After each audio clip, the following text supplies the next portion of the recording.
happens, never say never. I'm not a guy that wants to jump to conclusions.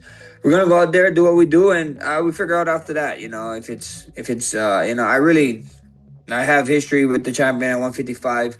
A lot of people are talking about, even though this fight being at 70, that the winner of our fight could be go down and fight at 55. And then I see a lot of people talking about maybe the winner of this one can even go and jump to see Islam. So at the end of the day, I don't know. I don't know what's going on. I mean, UFC love throwing curveball. They love doing wild stuff. I mean, like I said in other interviews, if you told me that, with my last fight that I would be here fighting Conor McGREGOR in my next one, I would tell you you're lying. But we're here now, so life's good.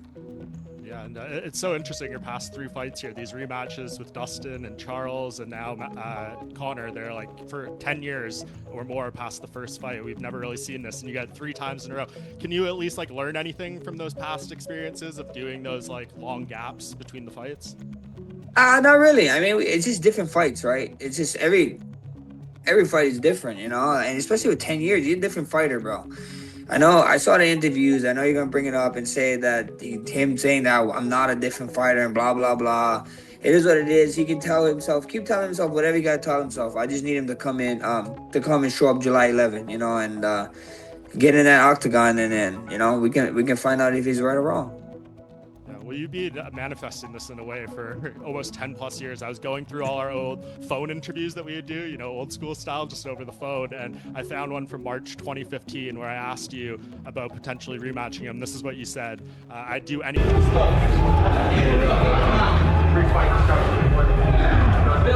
Yeah, we will see.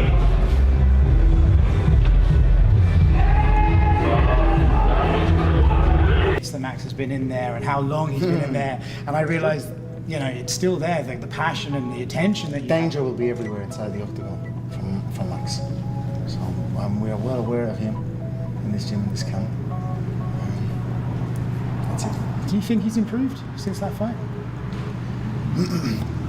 I don't care. You said the best boxer. We're gonna see. We're gonna see now, brother. No brother, brother. This is not his last fight. I'm gonna go there. July 11th. I'm gonna handle business. We're gonna have a rematch at the end of the year. July 11th can't come soon enough. I'm gonna be 1-0 against him, and then we're gonna rematch at the end of the year. That's what's gonna happen. I'll be ringside with the big boss. I'll be ringside with the big guy myself, watching the guys compete for us. I'll be ringside in the suit, yeah? And then I'll be in the air. Next month we're hitting Sin City, lads. Open the top button. The eye is off. There's this diplomatic duty. That White House event is going to be the eye is going to be on them. We're barely going to be able to enjoy the event. For sure. They'll love to sit there and watch a fight with the Mac, and then we go to Sin City and watch a McGregor fight. I'm up for it, no problem. Yes. You won't hear no from me ever.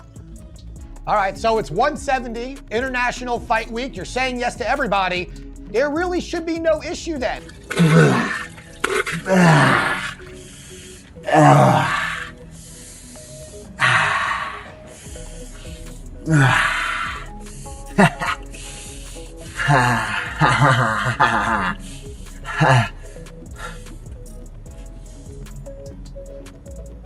You talking to me?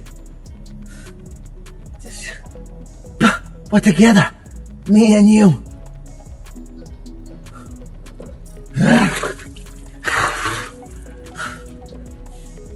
You're talking to me? You're talking to me?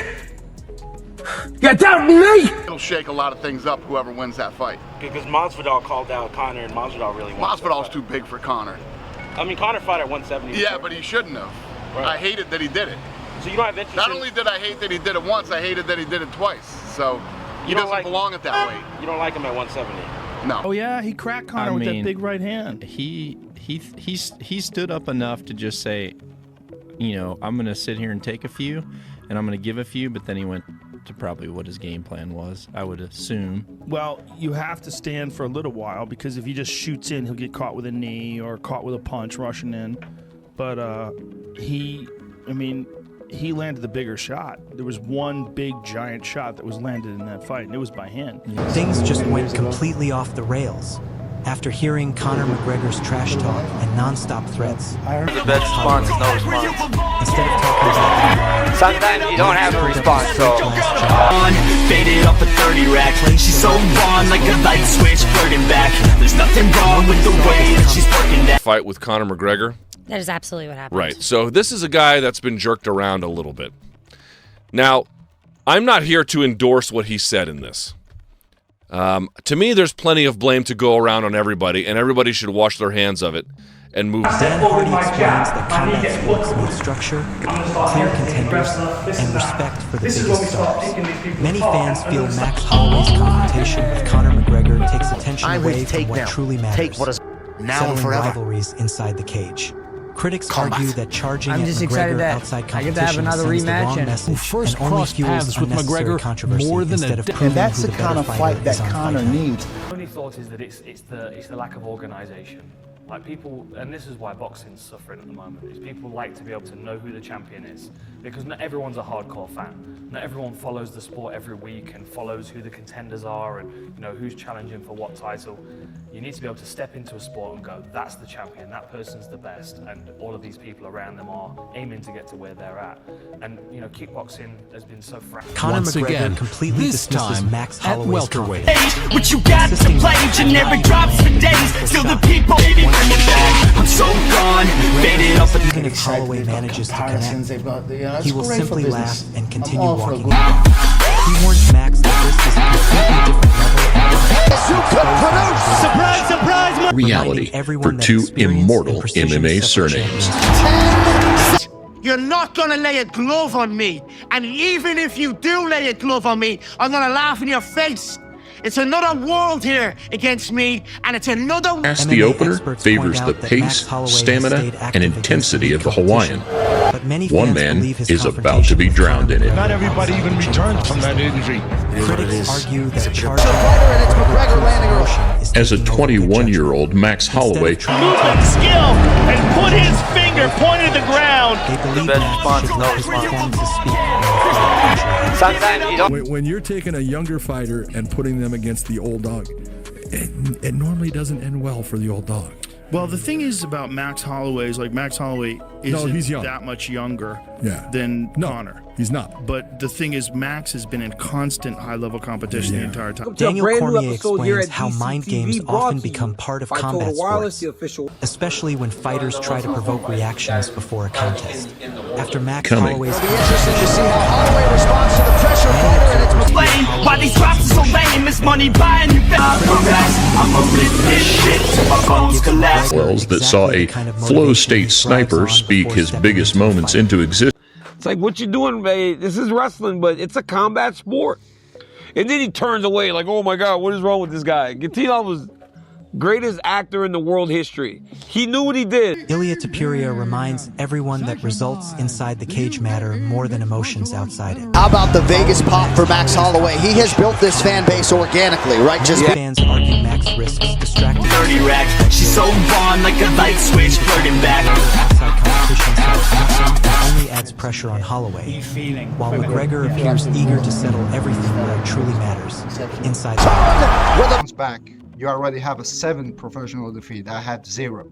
So you're gonna do it once again really well. I don't have any doubts about that.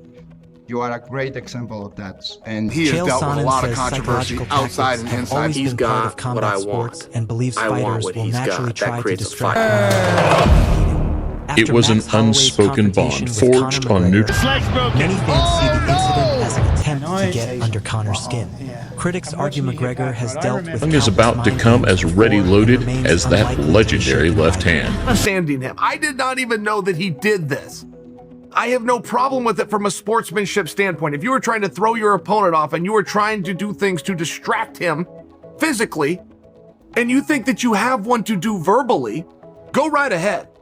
I mean, I don't think it's like... Josh Thompson admits predictions can often prove wrong, which is why he avoids jumping to conclusions too quickly. Even so, many fans believe Max Holloway's confrontation with Conor McGregor creates unnecessary headlines instead of building confidence. Critics argue the smartest response is to settle rivalries through performance, not heated moments away from official competition. so many times. It's so crazy. Yeah, I like to use that little saying when I'm right. But it kind of totally shuts me down, Yeah. right? It's like whatever opinion I have, you can always throw that out there, and I'm all right, I'll shut. You know who I got that from, right? Alexander Volkanovski admits some of the comments surrounding the situation simply do not make much sense to him. Following Max Holloway's confrontation with Conor McGregor, many fans question whether emotions are beginning to overshadow good decision-making. Critics believe Holloway would benefit more from staying focused on preparation rather than creating controversy, especially against an experienced competitor like McGregor who has seen it all before. Wherever I can, but he's definitely saying things that just don't really make sense, and I don't know where he's going with it. Maybe he's spent too much time. Obviously, we've all had this isolation. Maybe he's gone a little crazy. I don't know, but again, Conor McGregor says he has already experienced everything the fight game can throw at him and believes those lessons make him far more dangerous than before. He welcomes Max Holloway back with supreme confidence and warns him that the outcome will be very different this time. McGregor tells Max to prepare for a painful night, promising his power, timing, and experience will punish every mistake once the cage door closes. I've experienced it. I've experienced the difference in camp, the difference in carrying the weight, the difference in the opponent being able to absorb the damage. And I'm excited to welcome young Max again into this. Eddie Hearn's comments about someone lacking talent and direction sparked comparisons among fans after Max Holloway's confrontation with Conor McGregor. Many critics believe rushing at McGregor outside the cage achieves nothing except unnecessary controversy. They argue Holloway gains far more respect by proving himself through performances rather than heated incidents. According to those voices, real statements are made under the bright lights, not in emotional confrontations. It's pretty useless, to be honest with you. And I don't know what I'm going to do with him. You once said to me, if I ever need anything, I'm here for you. I need a favour. He's got no talent. He's got no ability. He has no prospects. If you could just give him a job somewhere, cleaning, running coffee, anything. And Joe Rogan reminds everyone that years of fighting inevitably leave damage on every athlete, making discipline and smart decisions even more important. After Max Holloway's confrontation with Conor McGregor, many fans question whether unnecessary confrontations are worth the risk. Critics argue the focus should remain on preparation and competition, believing that trying to provoke McGregor outside the cage only creates headlines instead of victories. But I think there's another issue to talk about. A lot of fighters, when they've sustained a significant amount of damage over the course of their career, and there's no way to not get that, right? I mean, we've all... After everything that has been said, the spotlight now falls squarely on Conor McGregor and Max Holloway. The heated confrontation has divided the entire MMA world, with fans debating whether emotions have already crossed the line before any fight is even signed. McGregor refuses to back down, insisting Holloway cannot intimidate him and warning that the octagon is a completely different world where experience, timing, and precision decide everything. Holloway, meanwhile, has shown he is ready to stand his ground and continues to believe he can challenge one of the biggest names in MMA history. Analysts remain split, with some praising Holloway's activity and toughness, while others question whether taking personal confrontations outside the cage is the right approach. What nobody questions is how enormous this rivalry has become. If these two finally meet again, every stare, every exchange, and every second inside the cage will carry years of history, pride, and unfinished business. The talking has created headlines, but punches, not words, will decide who walks away with the last laugh. Until that moment arrives, the entire combat sports world will continue watching closely, waiting to see whether McGregor can once again prove why he became a global superstar, or whether Holloway can finally write the biggest chapter of his remarkable career under the brightest lights imaginable.